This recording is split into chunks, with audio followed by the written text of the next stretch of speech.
Live mula sa Pag-asa DUST, narito na po ang latest sa lagay ng panahon.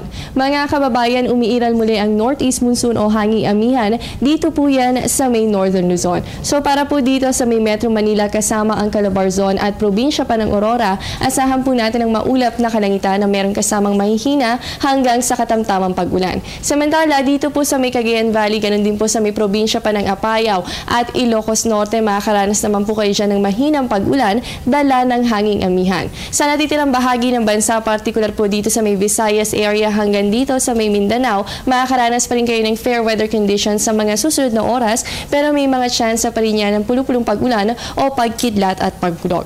At dahil umiiral na naman ang amihan, alamin po natin ano nga ba ang katangian nito. Ito ay hangin usually characterized by the northeasterly wind flow. Nanggagaling ang ganitong uri ng hangin mula sa mainland China o kaya naman ay sa Siberia, kaya naman meron itong katangiang malamig. Ang onset ng hanging amihan ay kadalasan sa una o pangalawang linggo ng Oktubre. At ang peak season naman ito ay nasa buwan ng January or February. Kadalasan din po nagdadala lamang ng mahihinang pag-ulan ang ganitong klase ng hangin, gaya na lamang nitong umiiral sa northern Luzon.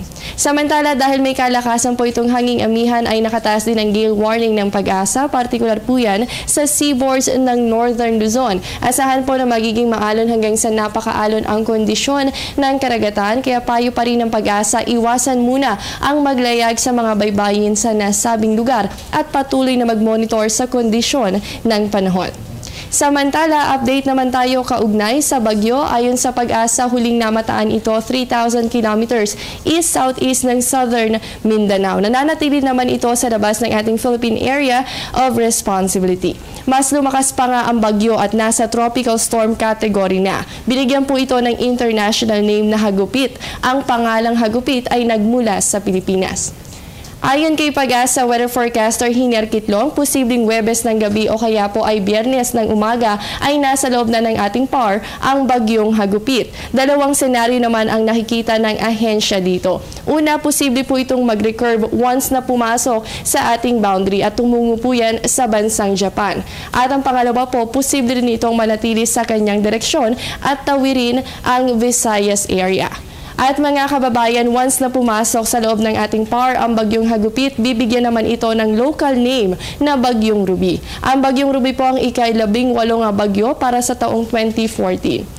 Mga kababayan, nasa unang araw na nga po tayo ng Disyembre, kaya alamin natin kung ilang bagyo nga ba ang posibleng makaapekto sa bansa. Base po sa climatological records ng Pag-asa, meron tayong inaasahan na 1 hanggang 2 bagyo na posible pong makaapekto sa bansa. Gaya na lamang na binabantayan natin na si Bagyong Hagupit na nasa labas pa naman ng ating boundary. At papaano nga ba ang magiging forecast track ng average number ng bagyo na ito? Ayon po sa Pag-asa, mas mataas ang tsansa na yan ay tumawid dito sa may Visayas area at maliit lamang yung tsansa na mag-recurve ang bagyo once na pumasok sa loob ng ating Philippine Area of Responsibility. So sa mga kababayan po natin, lalo na dito sa may Visayas areas, patuloy dapat ang pag-monitor sa kondisyon ng panahon. At sa puntong ito, alamin na po natin kung saan nga ba naitala ang lowest temperature sa bansa ngayong araw ng Lunes. Una pa rin po sa ating listahan ng Baguio City na merong 16 degrees Celsius at sinundan po ito ng Malaybalay na merong 17.4 degrees Celsius. Naitala naman ang 22.5 degrees Celsius sa Baler at Butuan City, habang 22.6 degrees Celsius naman para sa Surigao City. 22.8 degrees Celsius ang naitala naman dito po sa may Tayabas, ganun din sa Hinatuan City. Asahan po natin na magpapatuloy ang monitoring condition natin dito sa temperature, lalo na ngayong panahon ng amihan.